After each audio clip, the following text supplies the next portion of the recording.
Sa latest vlog ni Madam Yula ay nasa syudad sila ng Digos, Davao kasama si Sir Paul, Mang Ile at Peter Paul.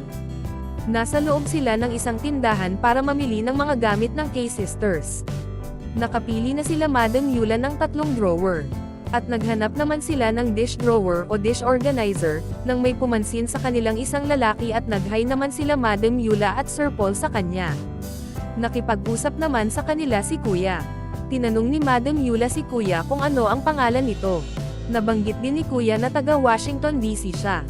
At nabanggit pa ni Kuya na naging sponsor din ng PB team dati yung kapatid niya. Nagpasalamat naman si Madam Yula at si Sir Paul kay Kuya. Nagpatuloy naman sila sa pamimili at sinabi ni Madam Yula na maghahanap sila ng frame para sa kwarto ng K-Sisters. Tinanong ni Madam Yula ang sales lady kung saan ito nakalagay at agad naman siyang in-assist ng sales lady papunta kung saan nakalagay ang mga frame. Nabanggit din ni Madam Yula na yung frame na bibilhin niya is related to flowers and nature kasi nga mga babae yung titira sa bahay. At isa lang yung lalaki, ang bunsong kapatid ng K-Sisters. Bumili din sila ng mga paso.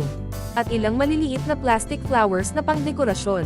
Bumili pati sila Madam Yula ng bathroom shelf, panglinis ng inidoro at sabaitan ng tuwalya. Si Sir Paul naman din yung pumili ng mga gamit sa kusina.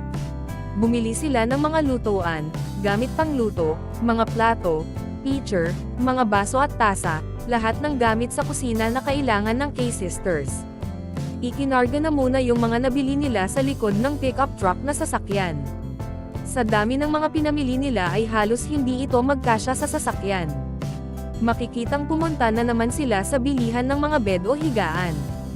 Busy busy ang grupo sa mamimili kung anong bibilhin nila. Nakapili na nga sila ng 2 bed frame at 2 foam na din para dito. Habang pumili pa sila ng idadagdag ay inalok ni Kuyang sales boy si Madam Yula sa brand ng Uritex foam. Namili naman sila at nabanggit din ni Madam Yula na mas mahal talaga yung Uritex. Habang nagsa-sales talk si Kuyang sales boy kay Madam Yula ay sinabi ni Madam Yula kay Kuya na dati siyang nagtatrabaho sa Uritex mismo. Makikita ding abala si Sir Paul sa pamimili ng mga onan na bibilhin din nila. Sinabi din ni Madam Yula kay Kuyang sales boy na Uritex na lang yung bibilhin nila. Dagdag pa ni Madam Yula na maigi na rin na Uritex yung bibilhin nila at siguradong matibay ang brand na ito. Nabanggit pati ni Madam Yula ang mga binili nila na 2 bed frame na malalaki at isang double deck na frame, 2 malaking foam at 2 foam pa para doon sa double deck na binili nila. May mga unan na din para dito. Habang nagko-compayat si Kuya sales boy ay sinabi ni Madam Yula na napakaswerte ng K-Sisters dahil lilipat sila na fully furnished na yung bahay nila. Nasabi din ni Madam Yula na sa bed pa lang nila ay 25,000 na, plus bumili pati sila ng isang dining set, at isang sala set. Sabi pa ni Madam Yula na umabot ng mga 50,000 yung napamili ng grupo para makomplito na yung bahay ng K-Sisters. Sinabi naman ni Madam Yula na naghanap pa si Sir Paul ng bedsheets. Pinakita din ni Madam Yula yung mga trabahador ng tindahan na nag-aayos ng mga pinamili nila. Inilabas na nga ang mga ito para ikarga na sa sasakyan nila. Sinabi ni Madam Yula na kompleto na lahat at napamili na nila ang mga gamit sa kwarto, dining set, sala set, lahat kompleto na at wala nang alalahanin ang K-Sisters, kung dililipat na lang sila sa bahay. Ipinakita naman ni Madam Yula si Sir Paul na nasa counter para bayaran lahat ng pinamili nila.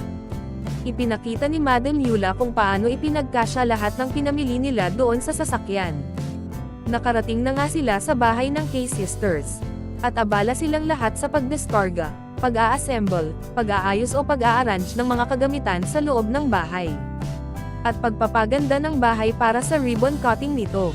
Habang nag-aayos sila ay nagbibiroan pa ang mga ito. At sinabing ito ang pinaka-bonggang pabahay ever ng Pugong Biyahero Team. Maririnig naman si Sir Paul na nagsabing kunti na lang. At si Madam Yula na ang sabi ay pinagpawisan na ito.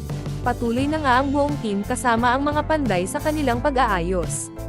Makikitang nagwawalis si Mang Ile at namumulot ng basura pati si Madam Yula. Naglalagay na nga si Madam Yula ng frame sa may sala ng bahay ng K-Sisters. Sumunod ay doon naman siya naglalagay ng frame sa may mga kwarto. Nabanggit din ni Madam Yula na nakakapagod din pala ang mag-aayos. At ipinakita na nga ni Madam Yula ang mga dekorasyon sa loob ng kwarto ng K-Sisters. ang napakagandang bed at napaka-eleganteng lalagyan ng mga damit nila.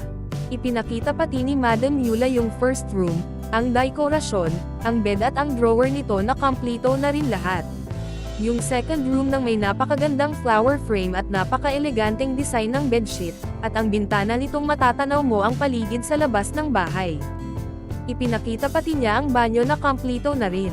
Nabanggit pa ni Madam Yula na may salamin pati ito pero naiwan doon sa binilhan nila ng mga gamit.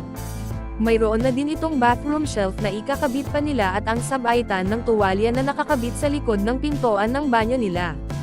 Pinuntahan naman ni Madam Yula yung third room na para sa bunso nila at sa tita ng mga ito. Mayroon itong double deck, may frame din at drawer na lalagyan ng mga damit.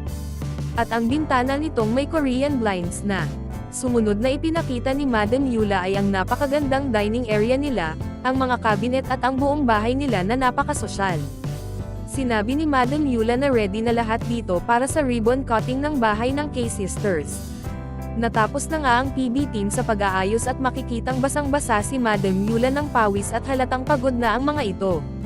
Nabanggit din ni Madam Yula na tinapos lang nila ng grupo ang pag-aayos ng buong bahay sa loob lamang ng 2 oras. Nagpapasalamat din si Madam Yula kay Tito Efren na siyang sponsor sa bahay ng K-Sisters. Sinabi pa ni Madam Yula na napakabongga at napakaswerte ng K-Sisters sa mga biyayang natanggap nila mula nung na-vlog sila ni Sir Paul. Nagpapasalamat din si Madam Yula kay Sir Paul sa taos-pusong pagtulong sa magkakapatid na ulila na.